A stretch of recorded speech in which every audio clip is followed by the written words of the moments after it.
సాధించడానికి. నువ్వు సాధించిన విజయం 2 సంవత్సరాల్లో ఒక్కటి చెప్పు. నేను ఇది చేశానని ఎక్కడని చెప్పు. మొన్న వచ్చే శ్రీకాకుళం చెప్పగలిసావా? లేదు, వంశధార ప్రాజెక్ట్ ఉంది, ఆనాడు మేము తెచ్చినటువంటి జడ్జిమెంటు కేంద్రంలో గజెట్ అయ్యింది. నేనేమో ఒరిస్సా ప్రభుత్వంతో కలిసి బీజేపీ కలిపి ఉన్నాం కనుక ఒరిస్సా ప్రభుత్వాన్ని నచ్చజెప్పి ఎస్ఎల్పి డ్రాప్ చేయించి బడ్జెట్లో దానికి అవసరమైనటువంటి 700-800 కోట్లు పెడతాను, నేను ఫౌండేషన్ స్టోన్ వేయడానికి వస్తానని మాట చెప్పావా?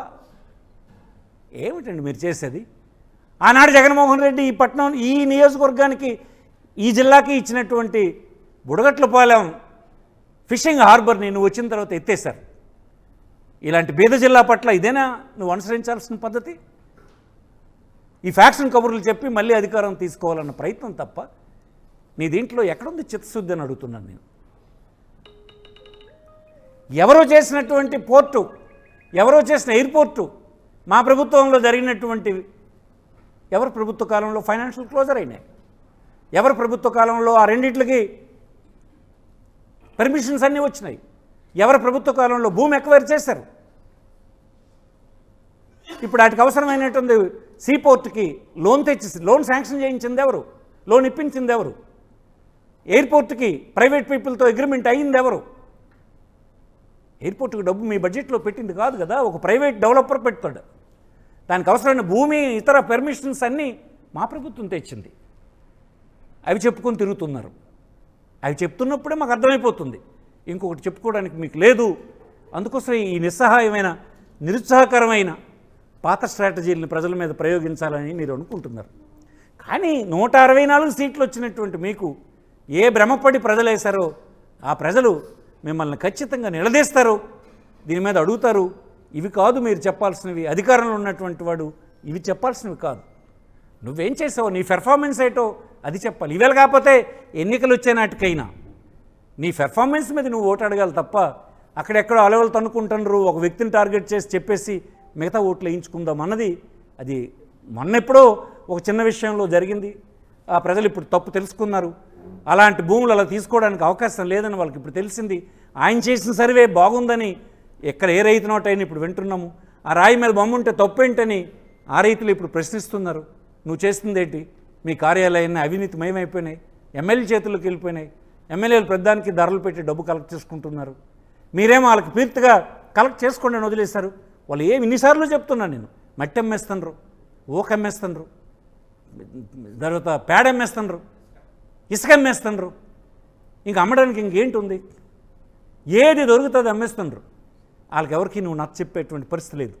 మీరు మీ కుమారులు వాళ్ళకి దోచుకోమని చెప్పారని వాళ్ళు ఇక్కడ చెప్తున్నారు. మాకు లోకేష్ ఉన్నాడు, మాకేమిటనంటు అతను భవిష్యత్ నాయకుడు. ప్రజల తాలూకు ఆస్తుల్ని దోచుకుపోయేటువంటి తత్వాన్ని ప్రోత్సహించినటువంటి వాళ్ళు భవిష్యత్ నాయకులుగా మీరు చూపిస్తున్నారు. ఇవన్నీ వెంటనే మార్పులు చేసుకోవాలని కోరుతున్నాము. ప్రధాన ప్రతిపక్షంగా మేము గొంతిప్పుకుంటూ ఉండలేము. మేము ప్రతి చోట అంటాం, మీరు ఎంత హెరాస్ చేసినా పోలీస్ని, ఇప్పుడు వ్యవస్థలో ఏం చేస్తారు మీరు?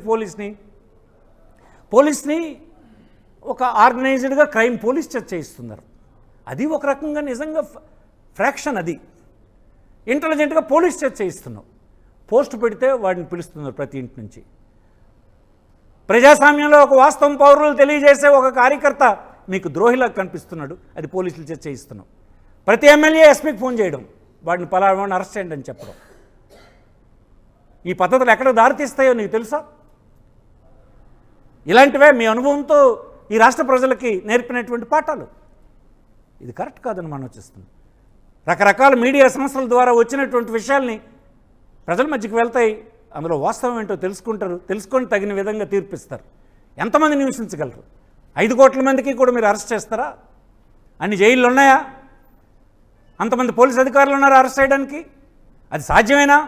ఇది ప్రజా విప్లవానికి దారితీయదా? ఇది కరెక్ట్ కాదని చంద్రబాబు గారిని నేను కోరుతూ ఉన్నాను. మీ పద్ధతిని మార్చుకోవాలి.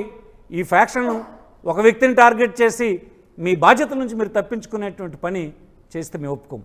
ఫైనల్గా మీకు మేము చెప్తున్నాం, నేను 2-3 ప్రెస్ మీట్లు అడిగాను.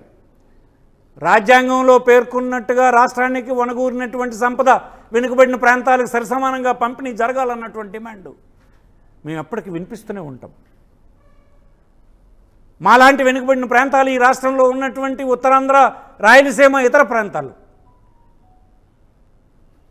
సుమారు 80 సంవత్సరాలుగా అభివృద్ధికి నోచుకున్నటువంటి ప్రాంతాలకు మీరు అన్యాయం చేస్తున్న ఈ 2 సంవత్సరాల్లో ఒక నయా పైసా మీరు పెట్టలేదు.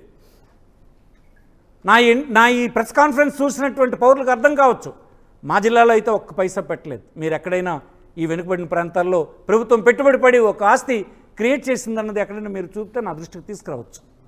మీరు డబ్బంతా తీసుకుపోయి రియల్ ఎస్టేట్ వ్యాపారం చేయడానికి, అడ్డగోలుగా వ్యవస్థీకృత లోపాలతో డబ్బు దోచుకోవడానికి మీరు చేస్తున్నారు. ఈ పనులన్నీ ప్రజలు గమనించలేదనుకుంటున్నారా? ఎవరివి ప్రజలకు తెలియజేస్తే వాళ్ళు అరెస్ట్ చేస్తే అయిపోద్ది అనుకుంటున్నారా? ఇది కరెక్ట్ కాదని టీడీపీ ప్రభుత్వానికి మేము హెచ్చరిస్తున్నాం. మేము మీ ట్రాప్లో పడం. మీరేదో క్రిమినల్స్ అని మమ్మల్ని అన్నంత మాత్రాన మేము కూడా మీరు క్రిమినల్స్ అనే దాంతో ట్రాక్ మేము తెప్పం.